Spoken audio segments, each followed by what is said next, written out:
Boker Tov, Kal Kadosh Venirbad, la paracha de Vayeshev va nous présenter l'histoire de la descendance de Jacob. Effectivement, après avoir consacré un seul chapitre à la généalogie de Esav et de ses descendants, la Torah reprend ici l'histoire de Jacob et de sa famille.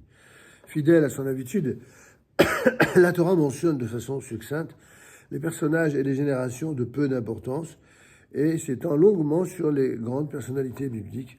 Cela a été le cas pour Noach, pour Noé, mais également pour Abraham. Leur vie est décrite en détail, énormément de détails, tandis que les générations qui les séparent ne sont que brièvement mentionnées. Le Midrash Tanhuma utilise ainsi une métaphore. La métaphore suivante: une perle est tombée dans du sable.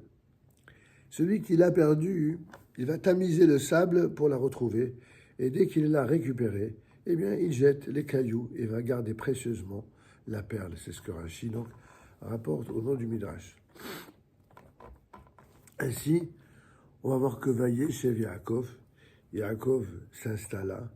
Le contraste ici entre l'expression employée, à savoir s'installer, qui va connoter l'idée de permanence, et celle qui est employée jusque-là, c'est-à-dire faire un séjour, des pérégrinations, qui connotent l'idée au contraire d'errance, inspire cette réflexion au Midrash. Au terme d'un long exil et de nombreuses tribulations, Jacob espérait enfin les chefs Béchalma. Il aspirait à être enfin tranquille, s'installer en toute tranquillité. Mais les tourments de la disparition de Yosef, son fils, se sont abattus sur lui. Les tzadikim aspirent, c'est vrai, à la quiétude, mais le Saint béni soit-il leur déclare quoi? Ce qui est réservé aux tzadikim dans le monde à venir ne vous suffit-il pas? Qu'ils veuillent encore vivre paisiblement dans ce monde-ci, c'est ce que rapporte évidemment à nouveau Rashi au nom du Midrash. Cela ne signifie pas que Yaakov et les autres tzadikim n'aient droit à aucune tranquillité, bien sûr que non. Jacob a lui-même passé les 17 dernières années de sa vie dans une profonde quiétude, comme on le verra plus loin au chapitre 47, verset 28. Le Midrash sous-entend plutôt que la mission de Jacob n'était pas encore achevée. Et donc, après avoir donné naissance au père des 12 tribus, celles qui constitueront donc les 12 tribus d'Israël,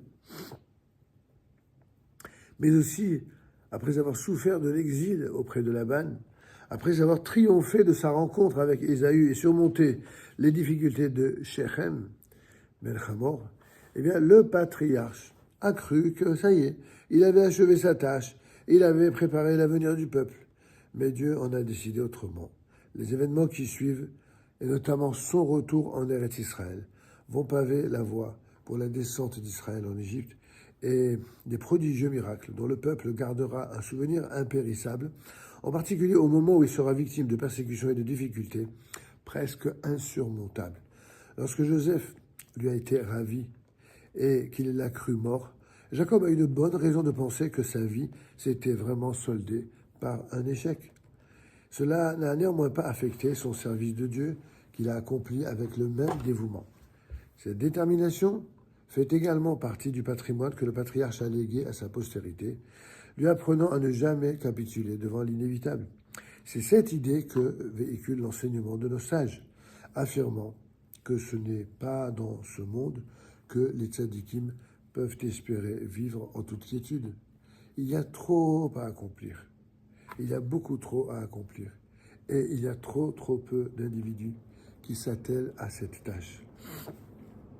Les tzadikim qui, eux, en sont conscients, acceptent de plein gré de sacrifier un peu, voire beaucoup, de leur paix dans ce monde pour assurer le bien-être éternel de leur postérité.